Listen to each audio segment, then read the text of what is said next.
చాలామంది అనుకుంటారు, నేను సువార్తను చేస్తున్నాను, కానీ ఎవ్వరు మారటము లేదు అని నిరుత్సాహముతో అనుకుంటూ ఉంటారండి. దీనికి కారణము సువార్త చేసి మిగతావన్నీ దేవుడే చూసుకుంటాడులే అని వారు అలా ఉండిపోయి సువార్త చేసిన వారి కోసం ప్రార్థన చేయటం లేదని వారిలో గ్రహింపు లేదు. గ్రహింపు కలిగి ఉండాలి.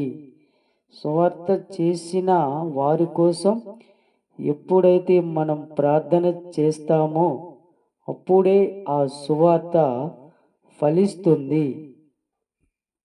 సువార్త అనేది విత్తనమైతే ప్రార్థన అనేది ఆ విత్తనానికి నీరు లాంటిది. ఇక మీదట మనం విత్తనాలు వేసేవారిగే కాక నీరు పోసేవారిగా కూడా ఉండాలి.